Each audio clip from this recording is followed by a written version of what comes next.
नमः शिवाय शिवजी सदा सहाय। ओम नमः शिवाय गुरुजी सदा सहाय। ओम नमः शिवाय शिवजी सदा सहाय। कामदेव तो चला गया, लेकिन मैं पूर्ववश श्री महादेव जी को मोहित करने के संबंध में सोच रहा था। मेरा ये अहंकार कि कामदेव द्वारा मैं ये कार्य करवा लूँगा अब चूर चूर हो चुका था।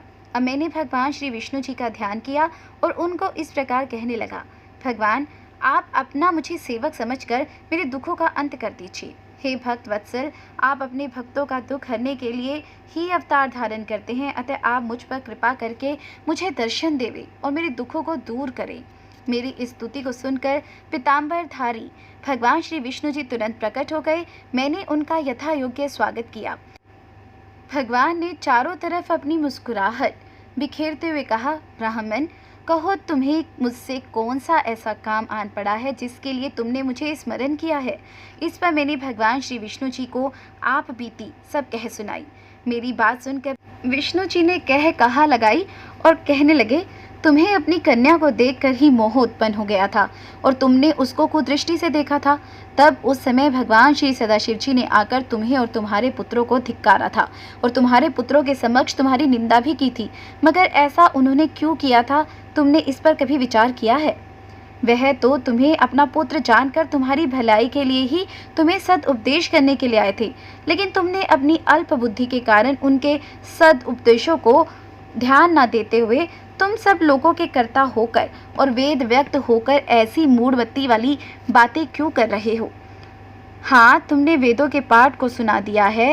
यही कारण है कि तुम ब्रह्म रूप भगवान सदाशिव जी के साथ शत्रुता करना चाहते हो। समस्त देवता उनका पानी भरते हैं कि और उनके सेवक वह आदि मध्य और अंत से रहित है। वह भूत वर्तमान तथा भविष्य तीनों कालों का हाल जानने वाले हैं। वह भक्त वत्सल है और महादेव अपने भक्तों पर कृपा करने वाले हैं। यदि तुम भगवान श्री शंकर को स्त्री ग्रहण करने के लिए देखना चाहते हो तो इसके लिए तुमको अपने उद्देश्य की पूर्ति के लिए भगवती माता की तपस्या करनी होगी और भगवती माता की प्रसन्नता को प्राप्त करे बिना आप भगवान शंकर स्त्री धारण नहीं कर सकते हैं। उमा का ध्यान करो, यदि भगवती प्रसन्न हो जाएगी तो तुम्हारे सब कार्य संपन्न हो जाएंगे।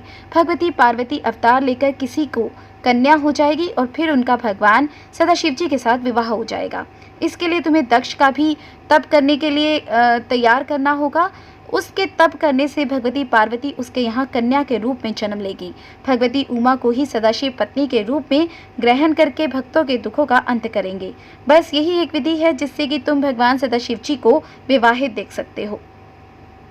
इतना कहकर पीताम्बर चतुर्भुज भगवान श्री विष्णु जी अंतर ध्यान हो गए। अगला छठा अध्याय सुनने के लिए जुड़े रहे दिव्य दृष्टि एक अद्भुत सोच के साथ।